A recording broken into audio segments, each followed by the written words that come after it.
رابعہ بصری رحمت اللہ علیہ کو دنیا سے گئے ہوئے 1200 سال ہو چکے ہیں، لیکن ان کا نام آج بھی زندہ ہے، رابعہ بصری۔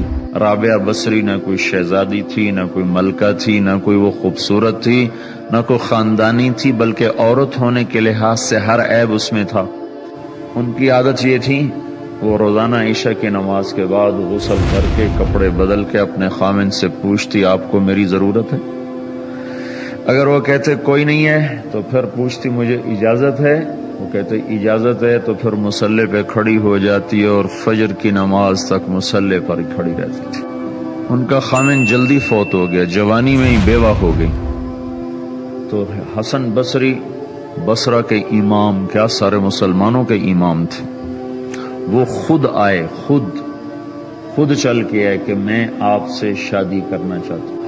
وہ کوئی شادی کا شوق نہیں تھا کہ یہ میری بیوی ہو جائے، تو اس کی طفیل شاید میری بخشش ہو جائے۔ تو ان کے پاس آئے، کہنے لگے رابعہ میں آپ سے شادی کرنا چاہتا ہوں، خود پیغام لے کر آئے۔ تو انہوں نے فرمایا میری 4 باتوں کا جواب دے دو تو میں شادی کر لیتا ہوں۔ کہنے لگے کیا؟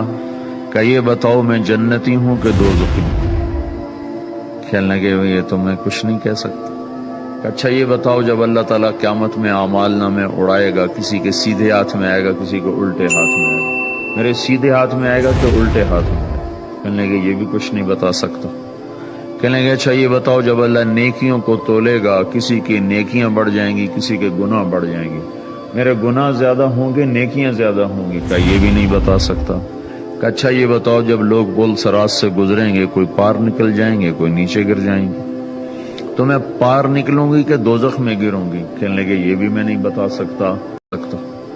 کہنے لگے اچھا یہ بتاؤ جب اللہ نیکیوں کو تولے گا، کسی کی نیکیاں بڑھ جائیں گی، کسی کے گناہ بڑھ جائیں گے، میرے گناہ زیادہ ہوں گے نیکیاں زیادہ ہوں گی؟ کہ یہ بھی نہیں بتا سکتا۔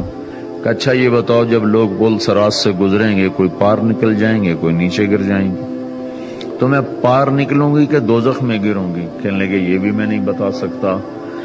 تو پھر فرمایا اچھا جاؤ مجھے تیاری کرنے دو، مجھے ان 4 باتوں کی تیاری کرنی ہے، میرے پاس شادی کے لیے وقت کوئی نہیں ہے۔ جو اللہ سے دوستی لگا لیتے ہیں اللہ دنیا ان کے لیے مسخر کر دیتے، اللہ دنیا ان کے پاؤں میں ڈال دیتے۔ تو جب ان کا انتقال ہوا، رات کو ان کا انتقال ہوا، تو اپنی خادمہ سے کہا بس 2-4 آدمی بلا کے مجھے جلدی سے دفن کر دو، کسی کو نہ بتاؤ، صبح لوگوں کو بتا دینا، اور مجھے کفن دینا میری اس چادر میں۔ رات کو ان کا انتقال ہوا، تو اپنی خادمہ سے کہا بس 2-4 آدمی بلا کے مجھے جلدی سے دفن کر دو، کسی کو نہ بتاؤ، صبح لوگوں کو بتا دینا، اور مجھے کفن دینا میری اس چادر میں جس میں میں تہجد پڑھا کرتی تھی۔ تو انہوں نے راتوں رات دفن کر کے صبح اعلان کیا، شور مچ گیا، ہائے کیوں بتایا، کیوں نہیں بتایا، کیوں؟ تو اگلی رات ان کی خادمہ نے ان کو خواب میں دیکھا، سبز لباس پہنا ہوا، حسن و جمال، سورج چہرے پہ چمک رہا۔